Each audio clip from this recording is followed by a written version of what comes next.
All right, now for our water test. What we're gonna do is take this water and just pour it down the drip rail, and what we're looking to see is if the water actually exits to the side of the glass or actually just goes straight into the door and feeds the inside of the door, which is why you're getting a ton of leaks into your Jeep. So let me just go ahead and zoom in so you can get a good look-see.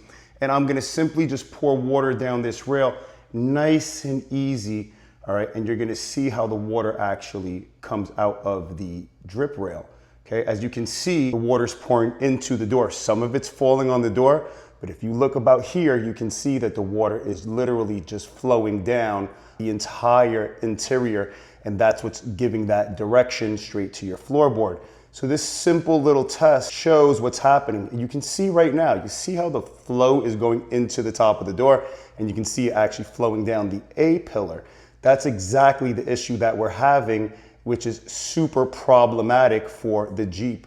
And what we want to do is correct that. So now that you can see if you have this same type of outcome, or you're seeing that the water's pouring into the door, then we need to address that, because if we can eliminate that situation, that is going to eliminate a ton of water that's actually ending up then on our floorboard.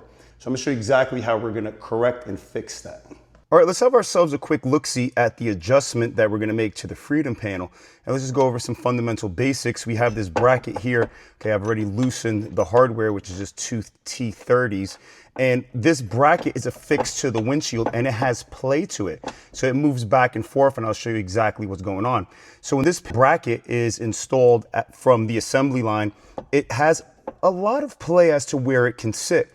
Now, this guide pin works in conjunction with this bracket because the bracket is first affixed to the windshield, and then wherever the freedom panel sits down, that guide pin just falls right into its alignment slot. But that's the issue that we're having. As you saw on the first demonstration, the water's passing into the vehicle. So what we want to do is move this bracket, which then moves the guide pin to kick water outside of the Jeep. We've loosened up the hardware, which is T30s, and right now this is exactly where the panel sits, right? But here's what I want to show you. This has a ton of play. So what I'm going to simply do is just go to the side of this panel, and I'm going to pull out, okay? So I just pulled out on it, all right? So as you can see here, the movement just based on the marks of where these T30s were sitting, okay? So we've adjusted and made some movement.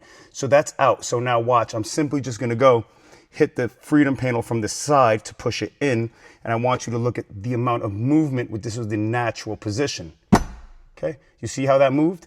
That's where it sat originally. Now when I go ahead and pull the panel out, okay, it moves the bracket and the guide pin to face out. Now here's something else that I want to show you. Once you go ahead and move your freedom panel out, very interesting. All right, so I'm going to hit the panel back in. Okay, that's in. Here's where it naturally sat. And what you can see is the freedom panel is kissing on this rubber. So what happens as the water falls out, it touches the next surface, which happens to be this rubber, and then it just continues to go down the A-pillar. But watch what happens with the bracket loose and I pull it out to redirect the water.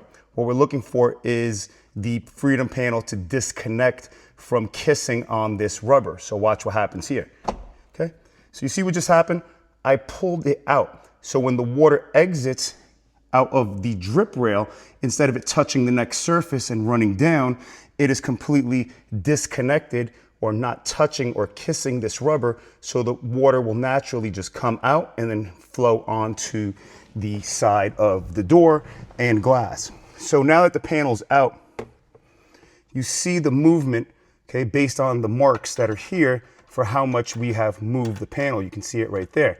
Okay, once you get it to the proper alignment and it's out, all right, what you're gonna do is just go ahead and tighten back up your hardware, and then we'll go to the next step, which is our water test. All right, so now I've made my adjustment to the freedom panel, and we're gonna take the same cup of water, which I've refilled, and we're gonna do the same exact thing. I'm gonna pour it down the rail, and what you're gonna notice is that you're gonna have no water that's actually running down the A-pillar, and all the water is going to exit out to the side and down the glass.